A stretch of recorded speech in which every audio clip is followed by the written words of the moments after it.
Hello boys and girls, it's me Jerry Garrett, the junior of the Garrett boys. And in today's video, I'm going to be telling you guys about our visit to a warehouse. So first of all, I'll tell you guys how it all started.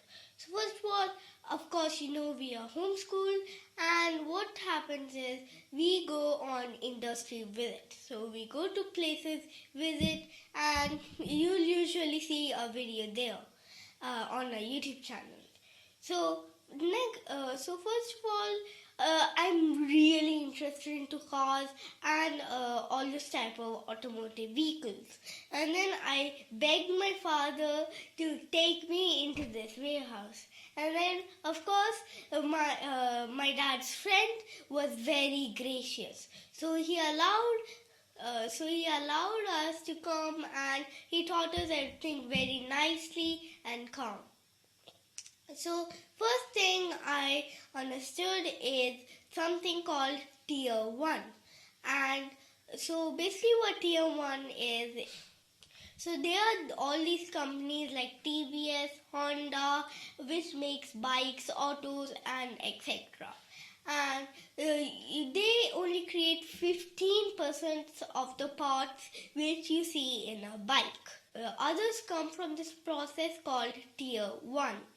So, what is process? There are 4 tiers. One is Tier 1, Tier 2, Tier 3 and Tier 4. And so how this works is, so Tier 4 creates and sells it to Tier 3, and then Tier 3 also usually creates it and sells it to Tier 2. But Tier 2 and Tier 1 do not create.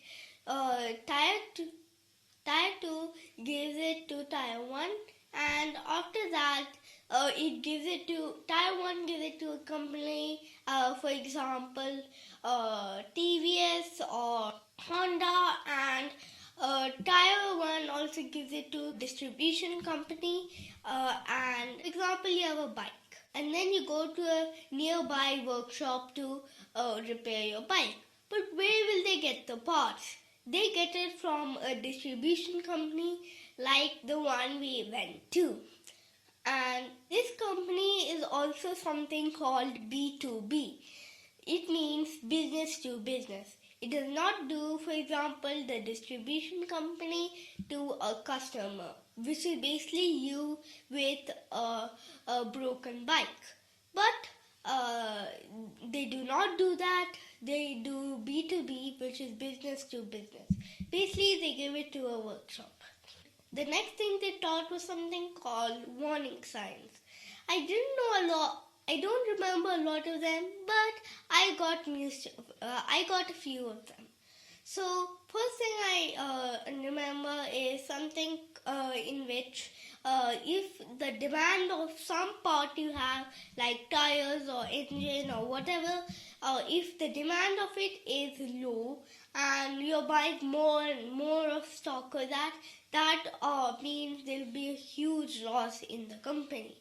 The next thing is also, if it's the opposite of that, it is too much demand and there's a less sale, that could also be a huge loss. Third thing is something called DSO. So DSO's full form is a day's sales outstanding.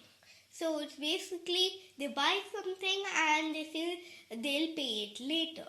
And if you have that, for example, 2 months, like 1 month, and especially if you have a lot of them, that means your company is also going to have a huge drop. And then after that, he took us a tour of his whole warehouse, like what type of parts he has and where he has it, and he named all his racks.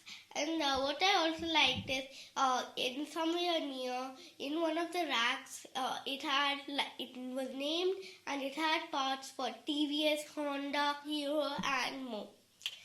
Thanks to Manish uncle for making this all possible, and thank you for also being so gracious and teaching us all of this. Bye guys, thanks for watching.